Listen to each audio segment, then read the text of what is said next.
Yas'alunaka 'anil syahri harami qitalin fihi. قل قتال فيه كبير قل قتال فيه كبير وصد عن سبيل الله وكفر به والمسجد الحرام وصد عن سبيل الله وكفر به والمسجد الحرام وإخراج أهله منه أكبر عند الله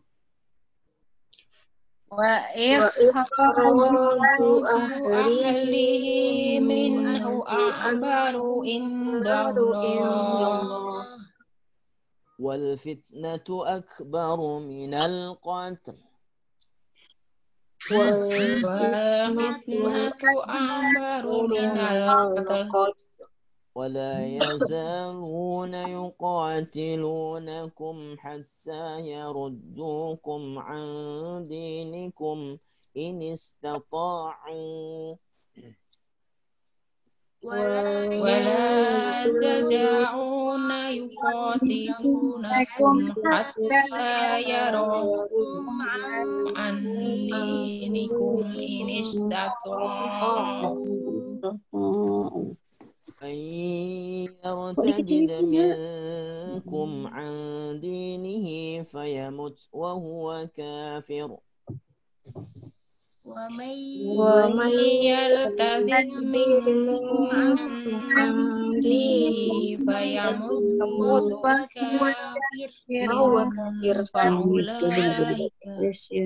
وهو كافر فأولئك حبطت أعمالهم في الدنيا والآخرة وهو كافر فأولئك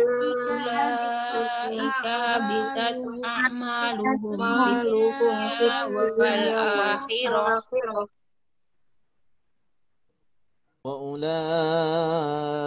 وأولئك أصحاب النار وأولئك أصحاب النار هم فيها خالدون هم فيها خالدون. Baik, kita akan perhatikan yaitu surah Al-Baqarah ayat 216 di mana melanjutkan ayat 215 yang pada kesempatan yang lalu pertanyaan yang disampaikan oleh para sahabat yas'alunaka madza yunfiqun. Mereka bertanya kepadamu apa yang mereka infakkan. Dan ternyata kalau di ayat 215 itu berkenaan dengan al-mal, harta, yang kemudian disampaikan kepada al-walidain, al-aqrabin, al-yatama, al-masakin, yaitu orang tua, ya. Kemudian kerabat-kerabat dan anak-anak yatim dan juga orang-orang miskin dan ibnu sabil, ya. Maka yang ayat 216 ini adalah infak atau nafkah yang berkaitan dengan an-nafas, yaitu jiwa. Ya, jadi makanya ada istilah jiwa, raga, dan harta. Ini berkorban jiwa, raga, dan harta. Nah, di dalam Al-Qital, nah ini Al-Qital ayat 216, kutiba telah diwajibkan, telah dicatat sebagai sesuatu yang penting untuk diamalkan oleh kaum muslimin. Alaikum ala ataskum, kalian. Telah diwajibkan, telah ditetapkan alaikum atas kalian. Apa diwajibkan apa ini? Karena kewajibannya banyak, ya. Nah, kewajibannya banyak. Di sini tidak diawali dengan ya ayyuhalladzina amanu. Ya. Kenapa? Berarti ini menunjukkan suatu kewajiban yang tidak semua orang mampu ini kewajiban ini dilakukan. Artinya bahwa kewajiban ini berat. Baik itu berat dari sisi finansial, harta, mal, maupun berat secara an-nafas, kejiwaan. Makanya ini sifatnya tidak bersifat umum. Karena bisa jadi uzur. Ada halangan di sana. Apa itu kewajibannya? Al-qital. Apa al-qital? Al-qital artinya perang. Ya. Nah, perang ini secara makna yang dimaksud oleh tekstual Al-Quran itu adalah ya jihad fisabilillah. Tetapi nanti secara lugawi, perang ini adalah mengalahkan atau memerangi sesuatu yang buruk. Ya, sesuatu yang buruk itu bin nafs, di nafsunya sendiri. Ya, artinya fin nafsi, di dalam nafsunya sendiri. Ya, fil akhlak, di dalam akhlaknya sendiri. Fil akidah, di dalam akidahnya sendiri. Ya, fil ibadah, di dalam ibadahnya sendiri. Mungkin ada sesuatu yang barangkali harus kita perangi. Loh, Ustaz, masa memerangi kok di dalam ibadah? Iya, misalnya apa? Malas ibadah. Perangi malasnya. Bukan ibadahnya ya, tapi malasnya ibadah. Ya, jadi terus apa lagi? Apa namanya? Memerangi al-qital fin nafsi, di dalam nafsunya sendiri, syahwatnya sendiri, perangi. Ya, banyak kasus di luar sana, ada yang tergoda kemudian melakukan perzinahan. Ya. Terus ada yang tergoda karena punya harta lalu judi. Ada yang tergoda karena kemudian punya jabatan lalu kemudian melakukan korupsi. Ada lagi yang tergoda apa itu namanya? Melakukan satu kemaksiatan yang lain. Ya, ini. Jadi apa namanya? Di luar sana luar biasa. Ya, jadi ini al-qital, perang dalam makna lugawi, dalam makna bahasa, yang dimaksud juga bisa perang dalam arti jiwa, kemudian nafsu, lalu kemudian mal, harta kita ini harus diperangi. Perangi gimana hartanya? Ya dikeluarkan untuk sedekah. Ya, jadi keluarkan untuk sedekah. Karena ya, ada seseorang yang kemudian membiarkan hartanya menumpuk tanpa dia keluarkan zakatnya, tanpa dia keluarkan infaknya, tanpa dia keluarkan sedekahnya. Nah, ya, jadi kalau menurut ibu-ibu semua, di antara perang-perang yang saya sebutkan tadi, ya, perang jihad melawan nafsunya sendiri, jihad melawan apa itu namanya, hal-hal yang merusak misalnya akidahnya, atau bahkan kaitan dengan ibadahnya, ya, atau kaitannya dengan masalah hartanya, atau kaitannya dengan masalah asasiyah, atau mungkin dalam unsur politik, atau mungkin jabatannya. Ini kira-kira mana yang paling berat? Ya, mana yang paling berat ini kira-kira? Dari sekian perang dalam makna bahasa lugawi. Ya, nah, jelas semua berat. Ya, jelas semuanya berat. Nah, bahkan kaitan dengan masalah memerangi nafas atau memerangi syahwat, ini dikategorikan sesuatu yang sangat berat. Kenapa? Karena dia menempel di dalam jiwa kita, menempel di dalam diri kita. Nah, ini. Maka kata Allah diwajibkan atas kalian, artinya perang dalam tekstualnya Al-Quran di sini adalah jihad berperang.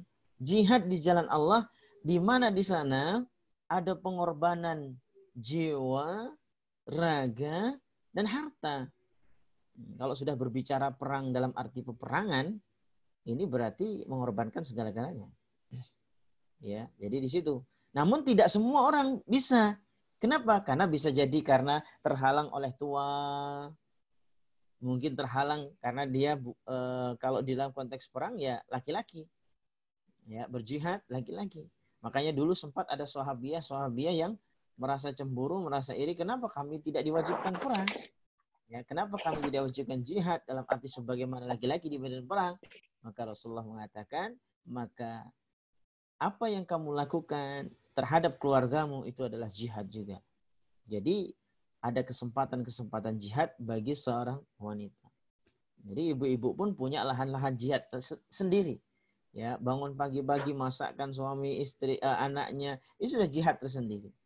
ya, nanti kemudian melahirkan anaknya, ya, ini juga jihad juga, ya, menyusui anaknya, mendidik anak, ini bagian dari jihadnya para wanita, ya. Nah, seperti itu.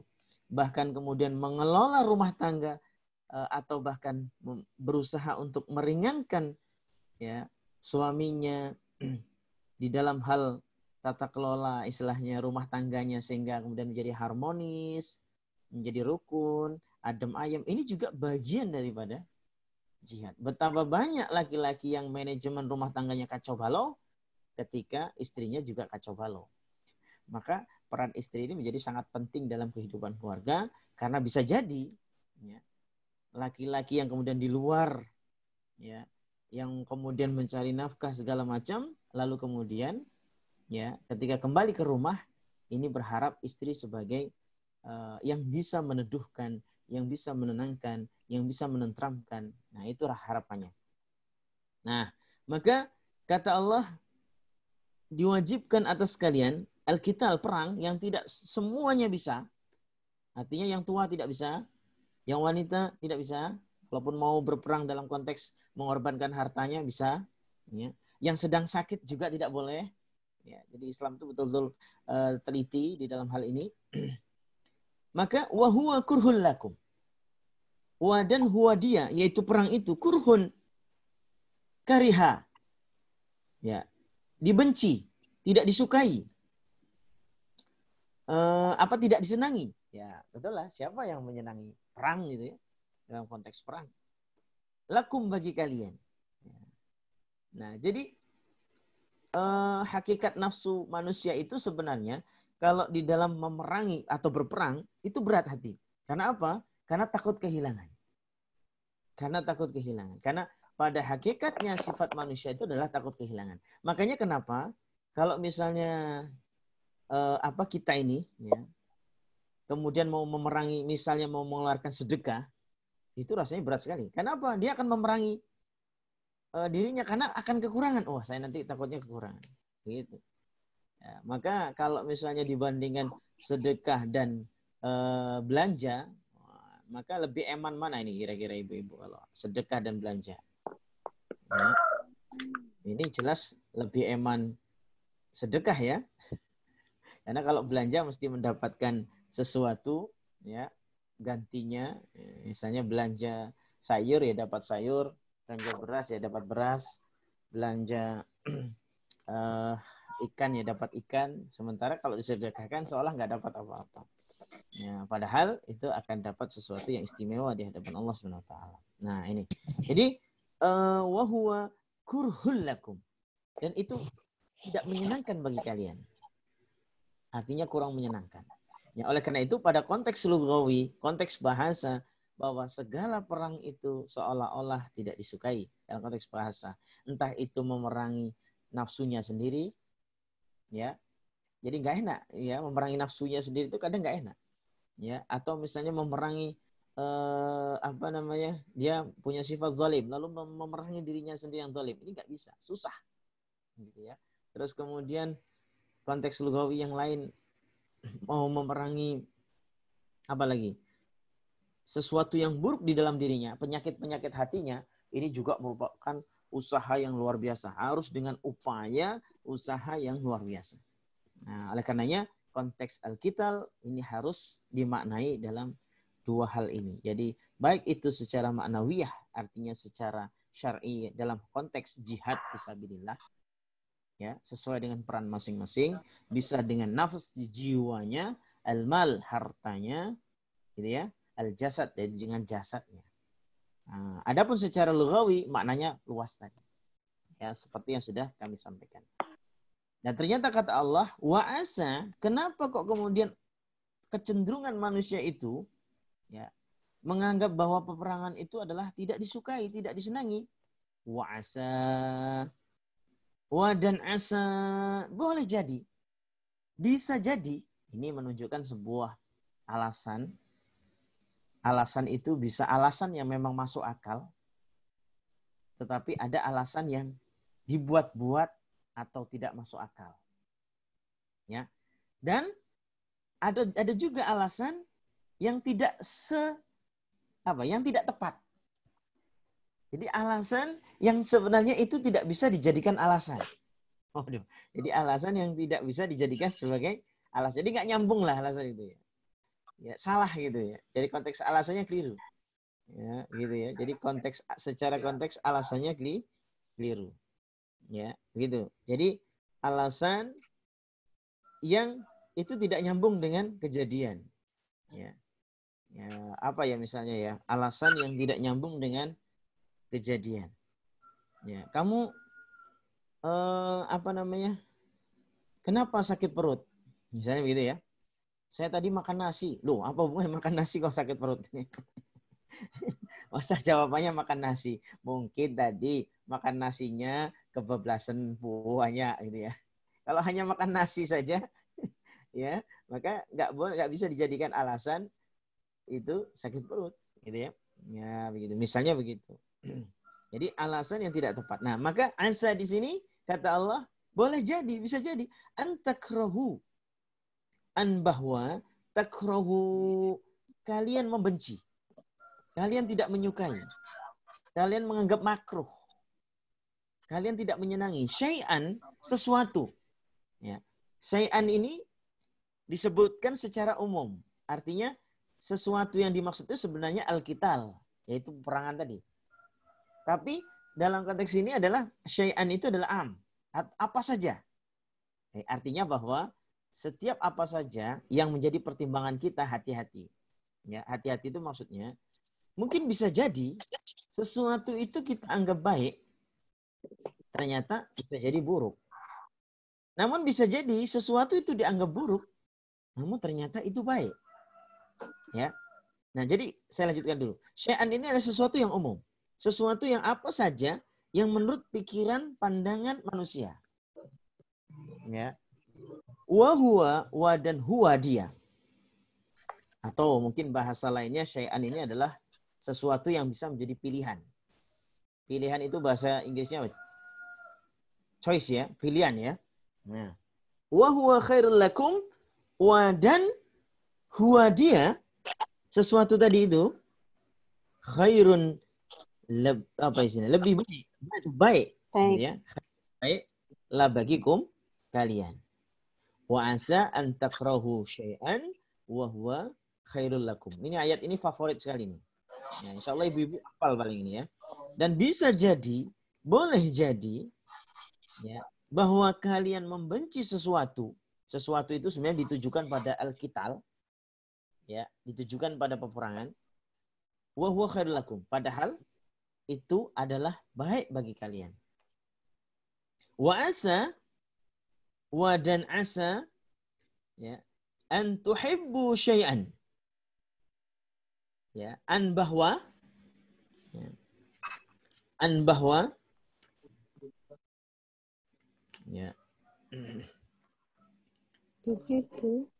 Tuhibbu kalian mencintai, menyukai ya. Apa lagi? Ya, menyukai, menyenangi ya, syai'an atau bahkan menggeluti syai'an sesuatu. Ya, dan bisa jadi kalian mencintai, menyukai sesuatu, syai'an sesuatu, wa huwa syarrul lakum. Wa dan huwa dia syarrun, keburukan. Ya, syarrun keburukan ya, la bagikum kalian. Ya, la bagikum kalian. Nah, ini. Jadi kata Allah, dan bisa jadi, boleh jadi bahwa kalian mencintai sesuatu padahal dia itu adalah syarrun. Syar itu adalah sesuatu yang buruk. Tidak ada baiknya sama sekali. Itu namanya syarrun. Jadi kata syarrun itu mau dari sisi manfaatnya tidak ada, buruk pokoknya. Ya, tidak ada sisi manfaatnya, tidak bisa digunakan barangnya. Ya, apakah ada barang dia apa itu namanya? Tidak manfaat, tapi barang itu tetap digunakan. Nah, tidak manfaat tapi digunakan. Apa ya? Contohnya apa, Bu? Barang itu ya dipandang tidak manfaat. Jadi dipandang tidak manfaat. Tapi satu saat digunakan gitu. Ini barangnya apa sih? Dicampain gitu. Tapi kemudian digunakan gitu. Apa menurut ibu-ibu apanya? Ini sambil berdean ini. Barang itu dianggap hari-hari biasa mungkin nggak manfaat gitu. Tapi tiba-tiba dimanfaatkan, artinya digunakan. Perlu ya suatu saat ternyata. Nah, gitu. Apa itu? Ayo apa? Bingung ya? Nah, ya contohnya adalah kereweng mungkin. Atau batu yang tiba-tiba misalnya mobil mau ini tiba-tiba cepet-cepet ambil. Nah, padahal awalnya nggak ada yang gubris tuh, batu itu, kereweng itu nggak ada berarti. Tiba-tiba apa? Gunakan untuk ganjel. Digunakan untuk ganjel ya. Ini ada. Jadi ada sesuatu di mana kemudian apa ya namanya? Oh, botol bekas nih katanya Mbak Novi ini. Botol bekas ya. Botol bekas masih ini Mbak, masih agak ada nilai sisi manfaat ya.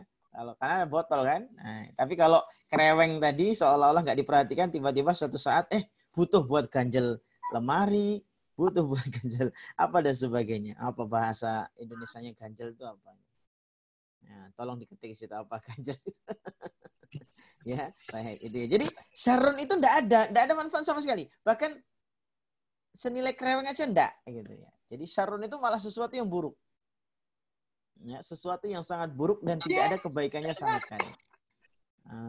Ya, sesuatu yang buruk ya dan tidak ada kebaikannya sama sekali. Itu siapa, Bu? Ya, baik. Suaminya ya.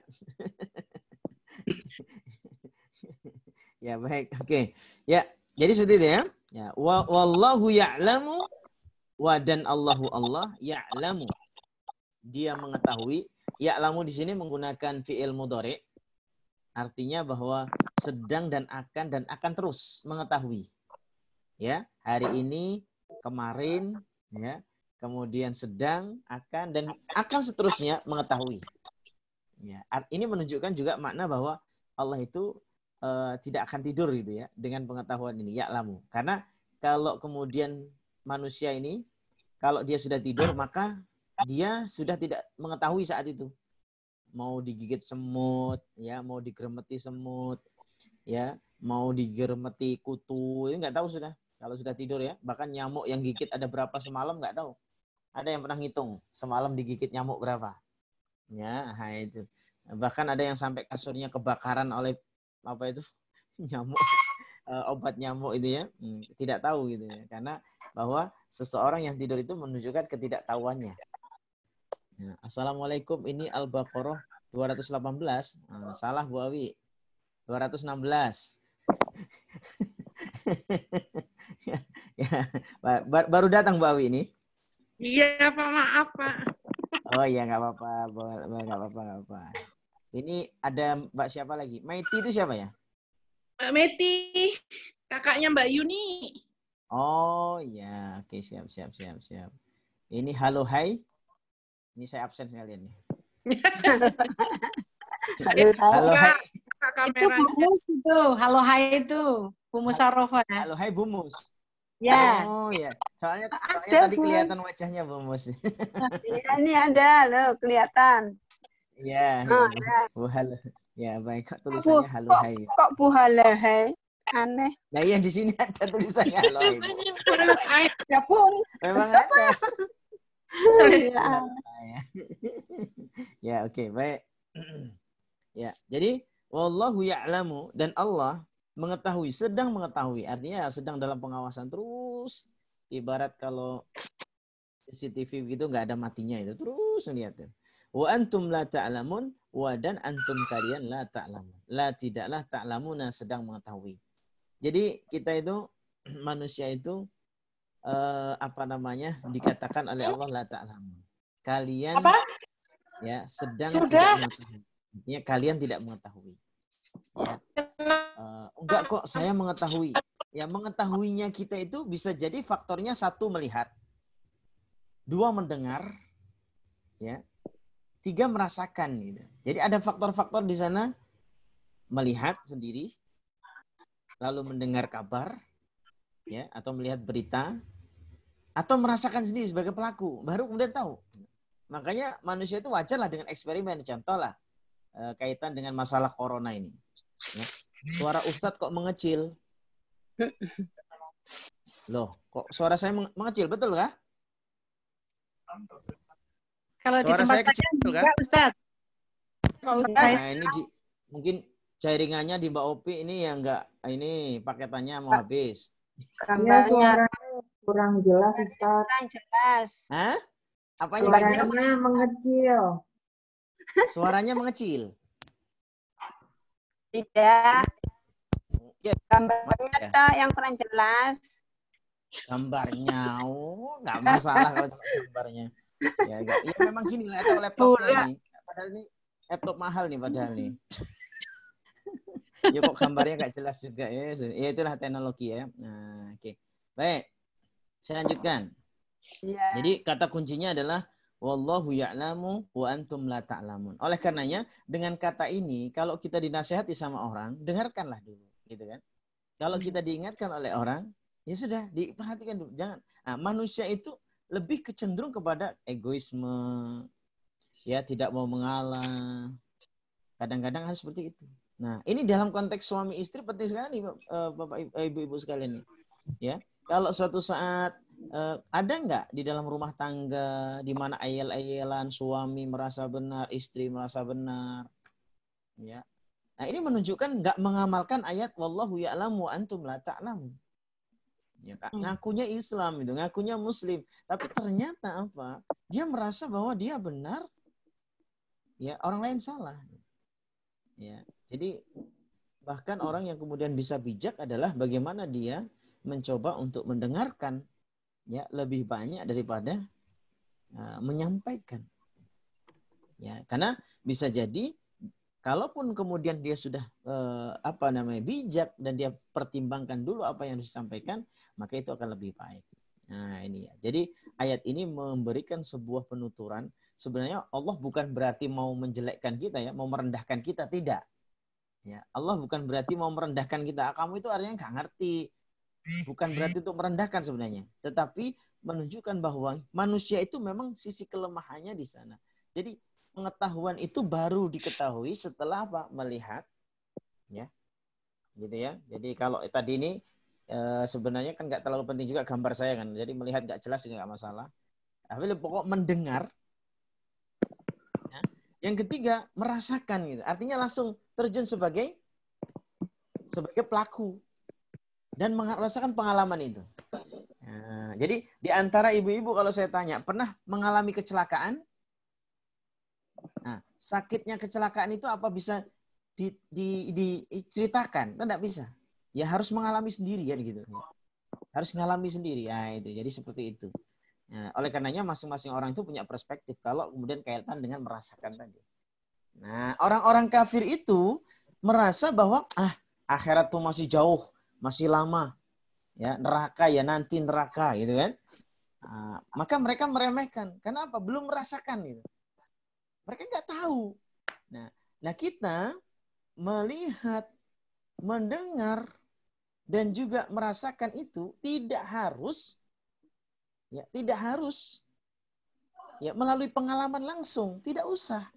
Tetapi kita bisa mendapatkan informasi itu melalui mendengar atau melihat, artinya membaca apa yang menjadi kebenaran dari sumber yang memang benar, yaitu Al-Quran, dan kemudian dilengkapi, dikompliti dengan sunnah-sunnah Rasul, hadis-hadis Rasulullah SAW. Nah dari situlah kita percaya, yakin, seolah-olah merasakan.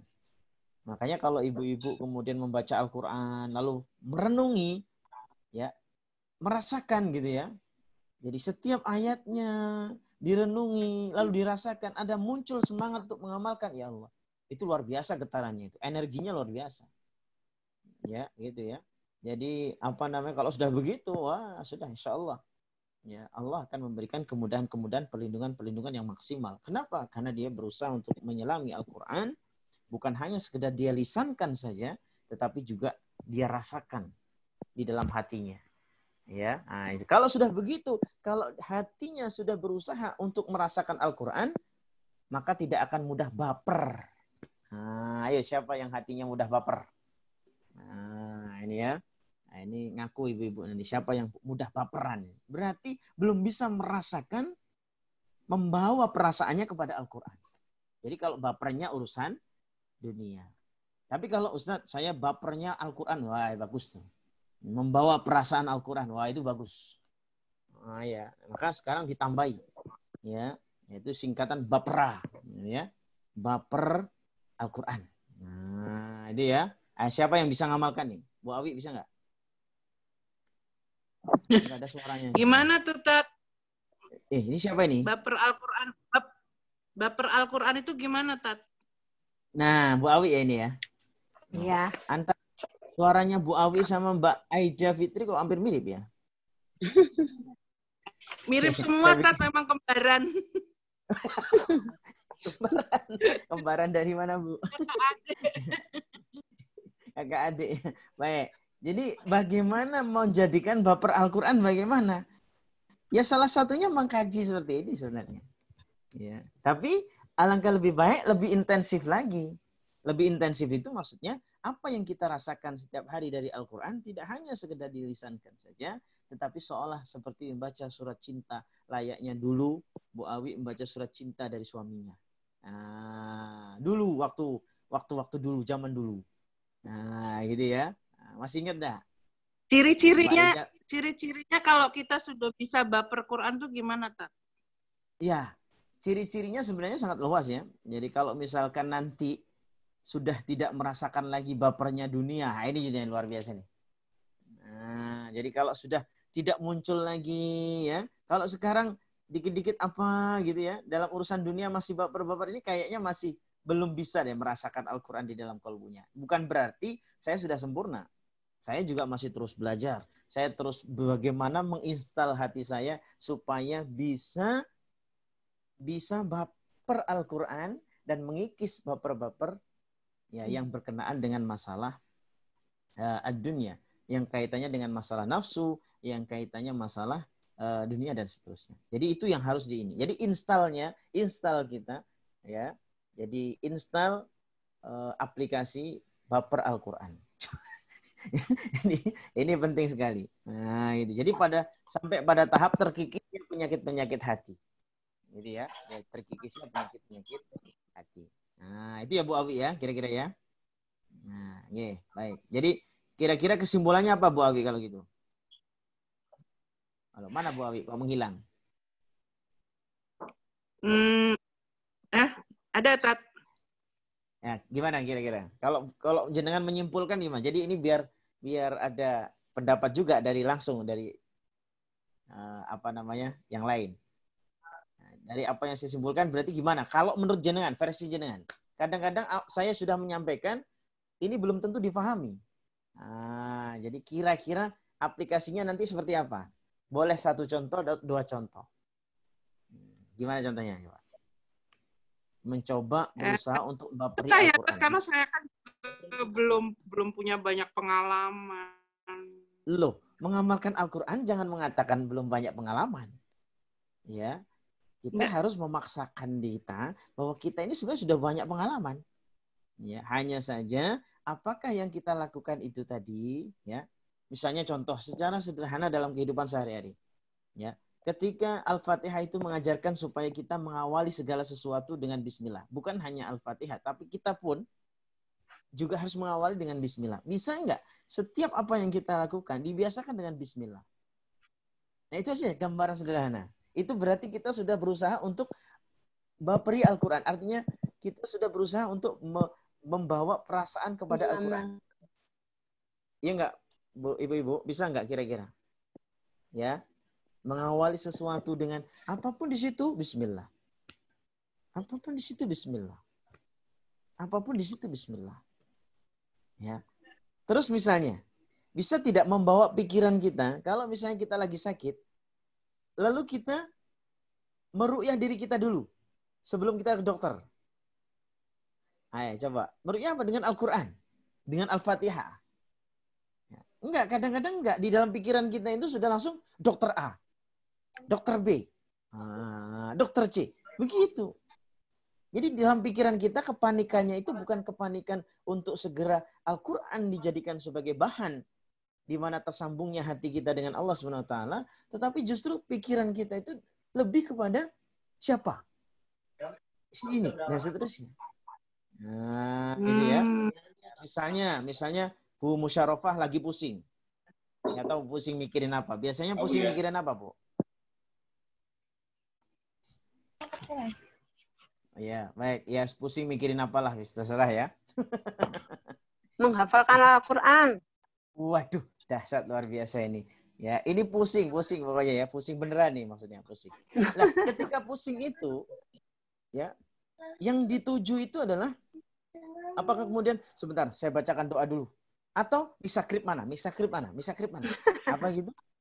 Ya, gitu. Makanya kenapa para ulama itu memberikan sebuah garis ya. Kenapa kita ketika makan itu baca bismillah, minum baca bismillah. Ternyata ada sebuah jawaban sederhana di sana, tetapi maknanya dalam sekali. Ya. Ketika kita minum obat, kenapa harus baca bismillah? Sebab kalau kita meniadakan bismillah, maka bisa jadi dalam pikiran seseorang bisa menuhankan selain Allah Subhanahu wa taala, mensekutukan Allah melalui obat tersebut. Sampai segitunya.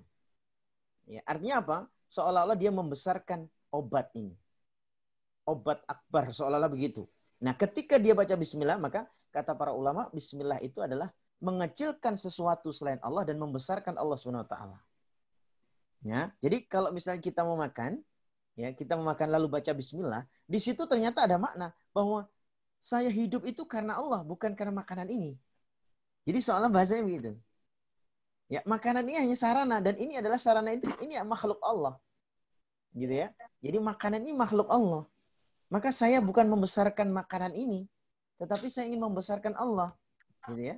Karena ada orang makan banyak, tapi apa tapinya?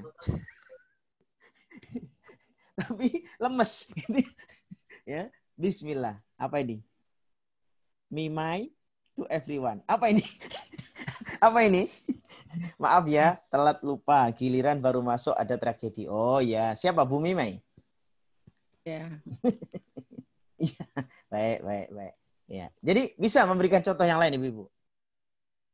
Ya, jadi cobalah kita membiasakan dengan bismillah. Terus misalnya lagi, coba sekarang kita sudah mulai harus learning by doing ya, kalau bahasanya Bu Awi katanya. Nah, learning by doing. Misalnya ya, ini memang sangat dahsyat nih, ya, terutama yang pernah menjadi korban santet dan segala macam. Ada yang pernah jadi korban santet ya di sini? Ya, menjaga wudhu. Ya, ya. Jadi mengupayakan ya, bukan berarti 24 jam punya wudhu, enggak. Mengupayakan punya wudhu. Jadi kalau misalnya batal wudhu, lalu kemudian sembari ke belakang atau misalnya habis buang air gitu, ya, langsung wudhu aja lah. Ini baik di rumah maupun di luar. Ya, misalnya habis apa, wudhu aja lah. Gitu. Kecuali dalam kondisi-kondisi tertentu di mana kemudian dingin, ya sudahlah. Gitu. Tapi mengupayakan setiap ini saya tak sekalian wudhu lah. Gitu ya. Ya saya tak sekalian wudhu lah gitu ya dan seterusnya. Punten Ustadz. Oh ya, Bu Mima ya. Oh ya, nggak apa-apa. Ya, oke, baik. Nggak apa-apa, Bu. Ya, baik. Jadi seperti itu, Ibu-ibu. Jadi sekarang coba kita learning by doing. Dan ini sudah kami upayakan gitu ya. Jadi ternyata indah seperti itu tuh. Jadi misalnya sekalian mungkin habis buang air, wudhu lah sekalian gitu. Misalnya ke kamar mandi sambil wudhu lah sekalian gitu. Misalnya lagi sentuh air untuk tujuan apa, kok ternyata memang batal, wudhu lah sekalian gitu. Jadi ini menunjukkan sesuatu yang learning by doing jadi. Nah, ini namanya membawa perasaan untuk mengamalkan Al-Qur'an. Membawa perasaan kita kepada Al-Qur'an. Gitu ya. Nah, apalagi BBQ ini kan singkatannya apa? Lupa saya. Belajar sama Al-Qur'an. Belajar bersama Al-Qur'an. Nah, ini kan sudah seolah-olah Al-Qur'an ini sudah bukan di hadapan kita lagi, tapi di hatinya. Meskipun nggak hafal, bukan dalam konteks hafal, tetapi dalam konteks merasakan Al-Qur'an. Nah, itu ya. Jadi apa yang Allah sampaikan di ayat 216 ini bukan berarti Allah mau merendahkan kita. Nggak ada. Allah itu nggak merendahkan kita. Kalau Allah mau niat merendahkan kita, kita nggak mungkin dipuji dengan Allah. Laqad khalaqnal insana fi ahsanit taqwim. Sungguh-sungguh kami ciptakan manusia itu dalam kondisi yang paling baik, paling istimewa. Jadi konteks ayat ini, wallahu ya'lamu wa antum la ta'lamun.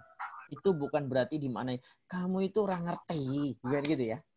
Tetapi kamu itu tidak tahu, ya. Dan apabila ingin tahu, maka harus melalui proses pengetahuan. Jadi melalui proses pengetahuan. Tadi sudah saya sebutin.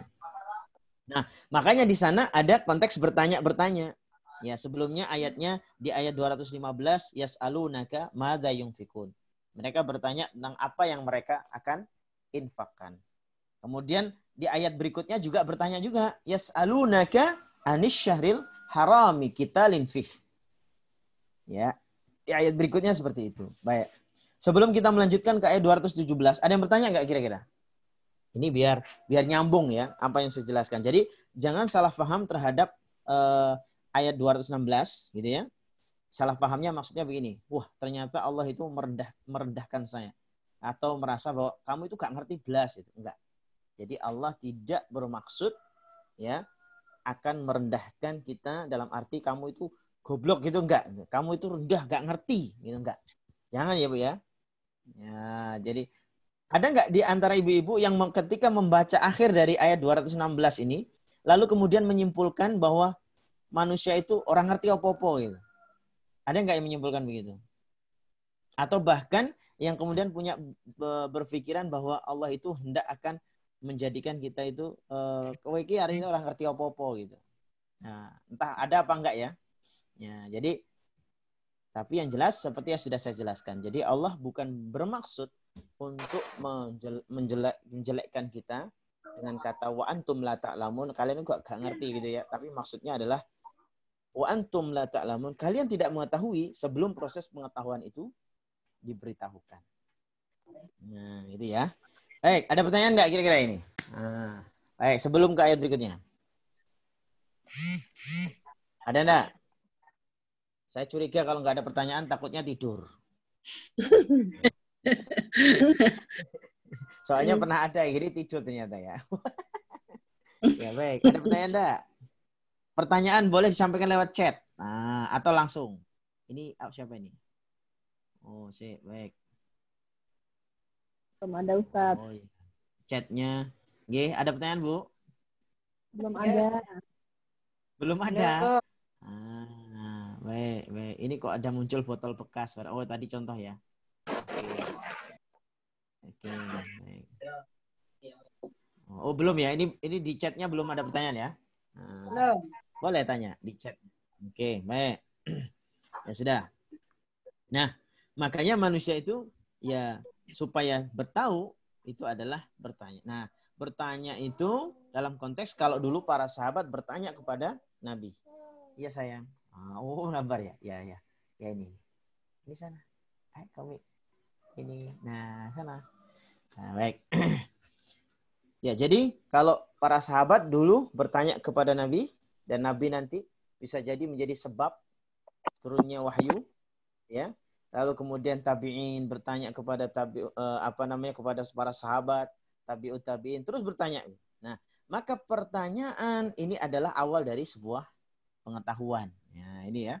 Jadi sebuah pertanyaan itu adalah awal dari pengetahuan. Nah, pertanyaan sendiri itu bisa jadi ya bertanya kepada orang lain atau bertanya pada dirinya sendiri. Ibu-ibu pernah nggak bertanya pada dirinya sendiri lalu berusaha untuk mencari jawabannya sendiri? Pernah tidak? Pernah ya? Ya. Jadi kita bertanya-tanya pada diri sendiri, lalu kemudian berusaha untuk mencari jawabannya sendiri. Saya itu termasuk yang sering seperti itu. Misalnya bertanya-tanya sendiri, oh begini, oh berarti saya, oh. Nah, sering-seringlah begitu ibu-ibu. Jadi jangan kita itu nggak ada pertanyaan terhadap diri sendiri, tidak ada. Ke orang lain tidak ada, ke diri sendiri tidak ada. Ya, kalau ke orang lain kan nanti takutnya dikatakan, misalnya, kok gak pinter-pinter saya tanya terus kan gitu takutnya ya. Tapi kalau ke diri sendiri harus. Ini untuk tujuan memintarkan dan memandaikan kita. Itu harus banyak bertanya. Nah, dari situlah kemudian kita akan mencari jawabannya sendiri. Bisa kemudian kalau memang sudah mentok ya tanya ke orang lain, ya, gitu ya, tanya ke orang yang bisa memberikan jawaban, makanya disebut dengan istilah konsultan, ya, dan sebagainya, konsultasi dan sebagainya. Nah, begitu ya. Nah, jadi munculkan pertanyaan dalam diri kita. Supaya apa? Dari situlah kita akan mencari pengetahuan itu. Sebab kalau enggak dimunculkan, maka otomatis kita pun akan berat dan akan malas untuk mencari pengetahuan, untuk menambah diri kita sendiri, untuk menambah pengetahuan diri kita sendiri. Ya, itu ya. Jadi seperti itu. Baik. Ada pertanyaan? Oke. Nah, apa ini? Bertanya kalau cuma sekedar kepo gimana Ustadz? Wah. Padahal nggak penting pertanyaannya. Nah, ini sisi keponya ini dari sisi apa? Kalau misalnya memang sesuatu yang tidak manfaat dan ini ya berarti itu memang nggak manfaat ya.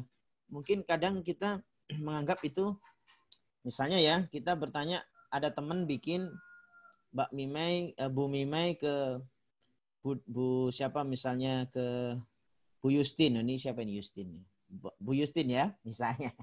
Lalu tanya tentang resep tahu apa, Bu? Nah, tentang resep apalah misalnya ya, tentang resep makanan lah gitu. Nah, ini awalnya kepo, tapi ternyata pengen tahu betulan ya. Maka ini nggak masalah. Tapi kalau bertanya sesuatu yang barangkali itu tidak berfaedah atau bahkan kepo yang justru ada hanya menebak-nebak dan hanya mengira-ngira dan bahkan menjelekkan orang lain, ini bisa jadi. Misalnya keponya ya, keponya apa misalnya? Mbak, rambutmu akeh kutune ya, misalnya gitu ya. Ini bisa membuat orang tersinggung gitu ya. Loh kok sampai ngerti? Ayo, kuwi koyo ono sing merambat-merambat ya apa? Padahal itu tadi apa gitu ya. Nah, gitu. Jadi ini kadang harus ya. Jadi kalau bertanya kalau cuma sekedar kepo gimana ya? Maka keponya dalam hal sisi apa? Memang kita ini harus kepo dalam hal yang manfaat, bagus, gitu ya. Nah, itu harus dilakukan kalau misalnya ingin bertanya. Jadi bahasa kepo itu kan apa namanya? Apa Bu Awi? Kepo itu bahasa ininya apa? Terjemahannya atau definisinya? Ingin tahu. Ingin tahu kan? Nah, ingin tahu. Jadi ingin tahu ini harus ada. Ingin tahu itu harus ada. Ya, ingin tahu itu harus ada dalam diri kita. Kalau kita nggak ingin tahu, nggak ingin ngepoin Al-Quran, repot kita. Makanya terhadap Al-Quran kita harus tahu dan kita harus ngepoin Al-Quran nih. Nah, kita sedang ngepoin Al-Quran nih sekarang. Nah, cuma ini kan bahasa anak gaul aja lah istilah kepo. Nah, saya juga nggak tahu istilah kepo itu dulu dari mana asalnya. Itu apa kepo? Pengen tahu, ini katanya Mbak Novi, kepo itu adalah pengen tahu. Ya nggak apa-apa. Ya pengen tahu.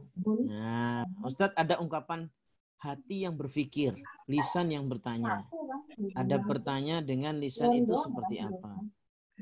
Ada bertanya dengan lisan itu seperti apa? Ya, adab bertanya. Ya, adab bertanya itu adalah ada pertanyaan yang memang dirinya tidak tahu. Ada pertanyaan yang dirinya sebenarnya tahu, tapi ingin supaya orang lain juga tahu. Apa contohnya? Reporter gitu ya. Saya lupa di TV One itu Pak siapa itu beliau sebenarnya tahu itu, dia orang pinter itu, tapi dia tanya gitu ya. Tanyanya itu supaya narasumbernya itu memberitahu supaya orang lain jadi lebih tahu. Ini boleh dalam konteks seperti ini. Ya. Nah, yang tidak boleh itu adalah bertanya yang kemudian sudah langsung dalam konteks meremehkan. Ya. Ini gimana ini? Bertanya yang meremehkan atau bahkan kemudian dalam kondisi yang sudah menjelekkan atau bahkan merendahkan orang yang ditanya. Ya, atau mengawalinya dengan ungkapan atau bahkan satu apa namanya itu? Sindiran atau dengan niatan hati memang tujuannya supaya mendesak atau dan sebagainya. Mendesak pertanyaan ini itu dan sebagainya. Jadi oleh karena itu maka di dalam hal adab bertanya dengan lisan ya, ini tentu satu sifatnya yang bertanya yang proporsional ya, baik itu yang dibutuhkan oleh dirinya atau ini dibutuhkan oleh orang lain, sebenarnya saya tahu, tapi saya perlu bertanya kepada beliau supaya menjelaskan kepada yang lain. Ini boleh, tidak ada masalah. Dan tidak ada maksud untuk merendahkan, tidak ada maksud untuk menjelekkan, dan tidak ada maksud untuk kemudian meremehkan terhadap orang yang memberikan jawaban nantinya. Ya, oke. Mungkin pertanyaan yang kita tidak tahu tapi nggak penting untuk ditanyakan, alias tidak ada manfaatnya. Ini termasuk adab nggak ya? Nah, penting tidaknya ini tergantung konteks. Siapa yang bertanya? Misalnya ya, anak kecil itu bertanya ke kita. Ini sebenarnya pertanyaan nggak penting menurut kita, tapi perlu dijawab. Karena dia sedang dalam proses belajar, ya, menyusun pertanyaan. Jadi tergantung siapa. Ya, ini yang bertanya siapa ini? Mbak Novi ya. Nah, ini. Tapi kalau Mbak Novi yang tanya, ya, misalnya tanya apa? Ya, sudah tahu di tangannya ini kerupuk, Ustadz ini apa? Sudah tahu di tangannya kerupuk. Tapi kok tanya ke saya? Ya, misalnya dia udah bawa kerupuk, Ustadz tahu nggak ini apa? Padahal kerupuk dia tahu ini kerupuk ya, yang harganya 500-an atau harganya 1.000 itu ya. Terus saya disuruh jawab. Nah, maka saya jawab apa enggak? Sudah tahu kok tanya. Ya kalau mau ini ya ngetes misalnya begitu, ini kerupuk gitu ya. Tapi kok masih di ini kan gitu ya, tanyakan misalnya. Tapi kalau itu anak kecil, misalnya anak saya bawa ini, Abi ini apa? Ini ya, maka dijawab. Karena apa? Ini penting bagi dia. Ya, bisa jadi dia tidak tahu, ya. Ya, karena itu proses pengalaman bagi dia untuk bertanya dan menyusun pertanyaan. Jadi seperti itu. Jadi oleh karena itu di dalam hal bertanya ini maka tergantung konteksnya. Ada sisi faedah atau enggak, yang jelas pada umumnya seseorang bertanya pasti dia sudah mempertimbangkan ini pasti ada manfaatnya.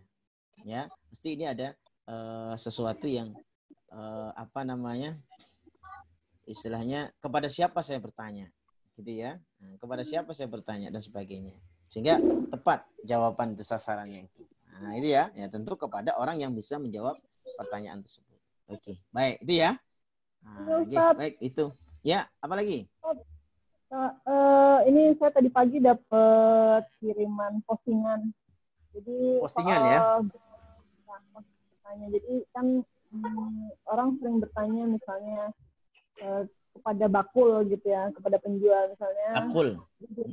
Ya, dia jual baju. Terus saya nanya, itu kamu belanja baju di mana gitu. Terus kepada penjual makanan nanya, minta resep dong. Apa kalau nggak nanya, ini resepnya apa gitu. Terus, nah di situ disebut, Ustadznya bilang itu namanya hudul, ancang. Nah itu gimana Ustadz? Ya, ya baik. Jadi kata saudara ya. Jadi kalau itu kaitan dengan hal-hal yang sifatnya privasi ya, sudah jelas-jelas itu menunjukkan sebuah privasi seseorang ya. Lalu kemudian ditanyakan, misalnya misalkan apa namanya, orang jualan roti gitu, rotinya enak gitu kan, banyak diminati. Kalau dia tidak dalam konteks memberikan pelatihan pembuatan kuenya atau rotinya, ya jangan ditanya. Ini rotinya apa ini? Tapi kalau dia sedang konteks memberikan pelatihan, kan ada ya. Nah, coba di antara ibu-ibu ini siapa yang biasa catering itu, tapi memberikan pelatihan juga. Nah, itu boleh bertanya pada saat itu konteksnya. Karena apa? Dia sebagai muridnya misalnya, dia sebagai orang yang memang pernah mengisi dan sebagainya, dan kemudian membuka, boleh nih ya kalau mau tanya prakteknya gimana silahkan tanya dan sebagainya. Maka ini boleh bertanya. Tapi kalau kemudian dia sedang dalam konteks tidak seperti itu, lalu kemudian kita bertanya, terjadi khudul tadi, jelas ada lancang namanya. Lancang dalam konteks ya dia nggak harus dijawab ini. Ya, jadi nggak harus dijawab. Ya, meskipun boleh saja misalnya untuk menjaga hati. Jadi kalau misalnya dia baik hati, misalnya Bu Mima ini punya resep makanan yang istimewa, lalu kemudian berikan aja secara umum. Oh, ini gini tepung, ini ada bahannya ini. Sudah selesai, udah. Jadi ya, setelah itu ya nggak tahu gimana cara nyampurnya, apa tepung dulu, apa garamnya berapa, dan sebagainya, dan seterusnya. Nah, jadi seperti itu. Nah, itu ya. Kalau jadi nggak mau, gimana? Kalau nggak mau maksudnya kalau nggak mau jawab juga nggak masalah ya. Karena kan ada yang masalah. Ya, karena tuh ada orang yang komentar gini, Kak. Jadi kan kayak penjual makanan itu banyak orang yang dia jual makanan hasil uji cobanya dia. Jadi berkali-kali dia uji coba, kemudian karena kerumitannya itu ya dia harus coba berkali-kali, kemudian akhirnya menjadi rahasia dapurnya dia gitu. Iya. Dia nggak mau ngasih resepnya gitu kan. Iya. Kalau misalnya beliaunya mau ngasih secara umum saja, ya silakan aja. Misalnya umum itu bahannya ini gitu ya, nggak apa-apa. Ya, kalau misalnya nggak mau jawab juga nggak masalah, gitu ya. Sementara tuh ada orang yang bilang gini, Ustaz, kok pelit banget, cuma resep aja, nggak mau ngasih tahu. Itu nanti kamu nggak dapet ini loh, nggak dapet amal jariah loh. Kan kalau ngajarin nanti kamu dapat amal jariah tuh yang nggak terputus sampai ada yang bilang begitu gitu. Nah, sementara kan ya nggak apa-apa. Itu kan namanya orang seperti itu kan berarti ujian kesabaran. Ya, kalau sabar ya dapat pahala. Itu hal yang agak susah gitu. Ya begitulah. Itulah namanya bermasyarakat tuh begitu. Artinya berteman, bersahabat itu ya begitu. Makanya kenapa suhbatus salihin atau suhbatu minas salihin.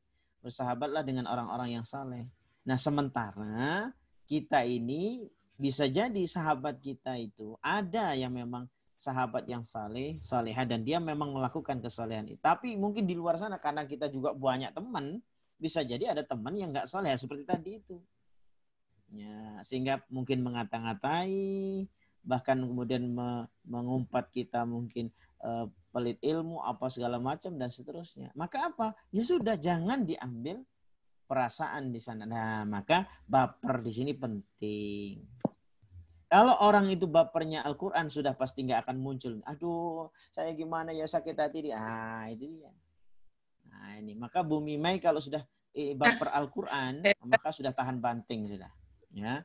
Nah, kita di awal tadi sudah membahas, Bu Mimai tadi terlambat ya. Kita mencoba untuk bagaimana bapera, bukan baperan, tapi bapera. Membawa perasaan Al-Quran. Ya.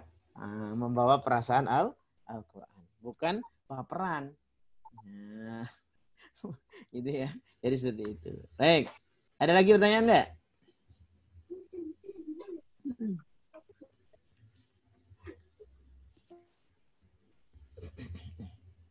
Nah, itu ya dalam konteks wallahu ya'lamu wa antum la ta'lamun. Allah mengetahui sementara kalian tidak mengetahui. Nah, itu ya. Jadi memang kata kunci yang luar biasa ini, ya satu ayat ini aja kita sudah mendapatkan satu pemahaman yang cukup ini ya, penting saya kira. Di ayat 216 ini kata Allah, boleh jadi kalian membenci sesuatu, ya sesuatu itu sifatnya umum, ya. Padahal itu baik untuk kalian. Jadi misalnya ya, kita sedang mendapatkan satu musibah, ya, yang membuat kita sedih. Caranya bagaimana supaya kita bisa segera move on atau segera bangkit lagi? Coba cari kata khairnya. Ini musibah yang menimpa saya ini mesti ada baiknya nih. Gak mungkin ada baiknya. Ya, mesti ada baiknya. Mesti. Kalau belum, berpikir terus. Sampaikan, tanyakan. Tanyakan dalam diri kita sendiri. Kalau enggak ya tanyakan ke orang-orang terdekat. Apa ya? Hikmahnya apa ya? Begitu. Cari khairnya. Ya. Jadi kalau ada sesuatu yang takrahu, sesuatu yang kita benci, misalnya sesuatu yang kita benci itu, ya, lalu kemudian kenapa ya saya kok bisa benci ini? Maka cari khairnya. Misalnya ada yang membenci hal-hal tentang perihal suaminya, wah misalnya gitu ya. Nah, maka coba cari khairnya, cari baiknya, dan mulai kikis dan lupakan syarnya, keburukannya. Coba lupakan. Oh berarti akhirnya nemulah kebaikannya. Jadi begitu. Ya, misalnya ya, ada teman kita. Ya, tadi kayak Bu Mimai sampaikan tadi, punya teman yang kemudian kepo tadi ya.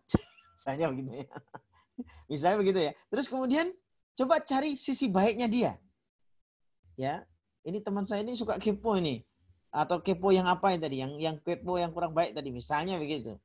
Coba cari sisi khairnya dia. Oh, mungkin saya bisa mungkin kalau misalkan saya putusin dia langsung, saya nggak bisa nasihatin dia, ya. Saya nggak bisa ngajak dia untuk sholat, nggak bisa ngajak dia untuk ngaji. Nah, jangan. Nah, gitu. Jadi berpikir khair. Oh, berarti saya harus melakukan khair, kebaikan seperti ini. Ya, saya akan tetap bersahabat dengan dia, tapi bagaimana saya berusaha untuk mengajak dia, untuk membenahi dia, untuk mengarahkan dia. Gitu ya, Bu? Bisa nggak ini? Ini PR saya mengamalkan ayat 216 ini aja. Ini berat sekali ini. Wa asa an tuhibbu syai'an wa huwa syarrun lakum. Dan boleh jadi kalian itu menyukai sesuatu padahal itu bisa buruk. Nah, kalau misalnya kita pas lagi suka sesuatu, ya. Coba kemudian supaya ngerem, supaya kita tidak kebablasan, mesti ini ada sisi buruknya. Misalnya apa ya? Misalnya ini. Ibu-ibu ganti HP baru. Nah, ada yang ganti HP baru? Atau ganti mobil baru? Nah, lalu ini kan khair nih, baik nih mobil baru ini. Tapi jangan kemudian, wah, saya kalau kemudian malah terlena dengan HP baru ini harus saya cari sisi syarnya, sisi buruknya apa? Sisi buruknya apa? Gitu. Sudahlah, berarti akhirnya apa? Membatasi akhirnya. Jadi seperti itu. Anak soleh. No, jangan nak, boten bareng nak.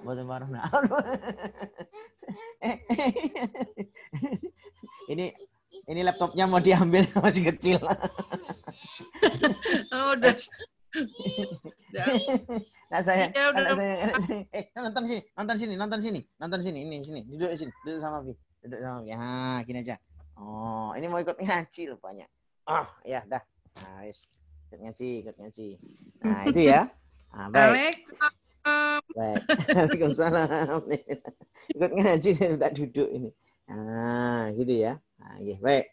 Jadi kita mengamalkan ayat ini, Masya Allah, subhanallah. Mudah-mudahan kita bisa mengambil sebuah intisari dari ayat yang kita baca. Bahkan kemudian pada tahap di akhir ayat, jangan sampai kita punya pikiran negatif bahwa Allah itu merendahkan kita. Enggak, gitu ya.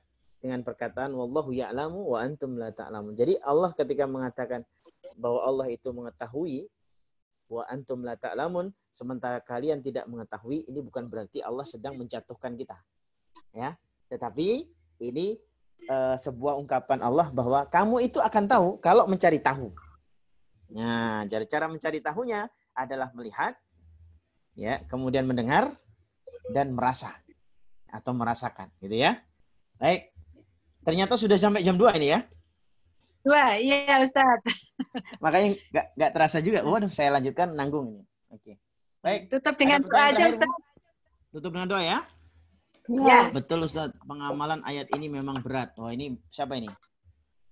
From Novi. Oh ya, Mbak Novi. Alhamdulillah, Pi. Santuy tat. Baik, bismillah. Baik, kita tutup doa ya. Mudah-mudahan pertemuan kita diberkahi oleh Allah. Memudahkan segala urusan-urusan kita, dilindungi kita dan keluarga kita dari segala keburukan-keburukan, utamanya kaitan dengan virus, kaitan dengan bakteri, kaitan dengan kuman dan sebagainya yang menjadi penyebab penyakit-penyakit di luar sana. Allahumma salli wa sallim wa barik ala nabiyina Muhammadin wa ala alihi wa sahbihi ajma'in. Walhamdulillahi rabbil alamin. Allahumma inna na'udzubika minal baras wal junun wal judham wa sayyi'il asqam. Allahumma inna na'udzubika minal baras wal junun wal judam wa sayyi'il asqam. Ya Allah, ya Rabb, lindungi kami dan keluarga kami dari segala penyakit-penyakit yang merebak di luar sana, ya Allah. Jadikan kami semua sehat wal afiyat zahiran wa batinan. Jadikan zahir batin kami sehat, ya Allah. Bukan hanya zahir saja, tetapi Engkau sehatkan pula batin kami dan bisa menyembuhkan penyakit-penyakit hati kami, ya Allah. Hiasi diri kami dengan sabar dan senantiasa bersyukur kepadamu, ya Allah. Dalam kondisi apapun, dalam kondisi suasana apapun juga, maka jadikan hati kami senantiasa bersyukur dan pandaikan kami. Allahumma a'inna ala zikrika wa syukrika wa husni ibadatik. Pandaikan kami, ya Allah, di dalam hal ibadah dan memperbaiki ibadah kami, kualitasnya, khusyuknya, keikhlasannya. Engkau mudahkan ya Allah kami di dalam terus berzikir, zikrullah ya Allah kepadamu. Ya Allah ya Rahman, Allahumma a'inna ala zikrika wa syukrika wa husni ibadatik. Dan jadikan kami, Kau hiasi hati kami dengan keikhlasan, Kau hiasi hati kami dengan kemudahan-kemudahan ya Allah dari setiap apapun jua ya Allah. Ya Rahman, utamanya dalam hal ibadah kami kepadamu ya Allah ya Rahman. Allahumma la sahla illa ma ja'altahu sahlan wa anta taj'alul hasna idza syi'ta sahlan. Lindungi kami ya Allah dan keluarga kami dan jauhkan kami dari segala keburukan dan mara bahaya. Allahumma antas salam wa minkas salam tabarakta ya dzal jalali wal ikram.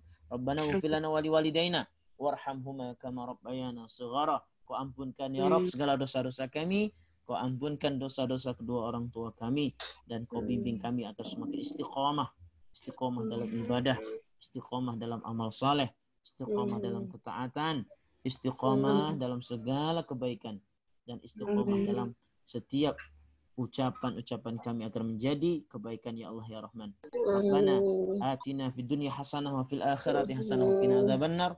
Wa sallallahu ala nabiyyina Muhammadin wa ala alihi wa sahbihi ajma'in. Walhamdulillahi rabbil alamin. Mari kita tutup dengan kafaratul majlis. Subhanakallahumma wa bihamdika asyhadu an la ilaha illa anta astaghfiruka wa atubu ilaik. Kurang lebihnya mohon dimaafkan. Billahi taufik wal hidayah. Wassalamualaikum warahmatullahi wabarakatuh.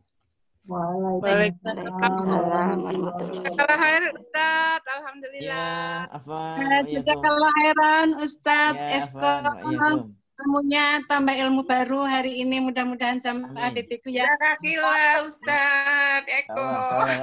Waalaikumsalam. Sehat semua. Kan baperan ya Ustaz ya. Tapi baper ya, insya Allah. Bapera ya, bukan baperan ya. Nah, ketemu Ustaz Eko insya Allah 2 pekan lagi yang akan datang karena masa pandemi ini. Jadi salam-saling Ustaz, afwan Ustaz. Siap. Baik. Saling dengan Ustaz Salvi ya. Kita baik. Pertemuan BBQ pada hari Kamis ini, kajian pertama materi setelah masa Ramadan. Kiranya cukup dari saya selaku moderator. Mohon dimaafkan atas salah dan hilaf saya. Wabillahi taufiq wal hidayah. Wassalamualaikum warahmatullahi wabarakatuh. Waalaikumsalam. Saya pamit ya. Ya Ustaz, Ustaz. Waalaikumsalam.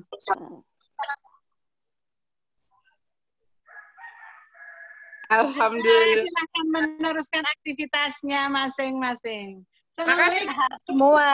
Waalaikumsalam. Mbak bisa di end aja Mbak. Oke, saya end ya. Terima kasih semuanya. Assalamualaikum. Waalaikumsalam.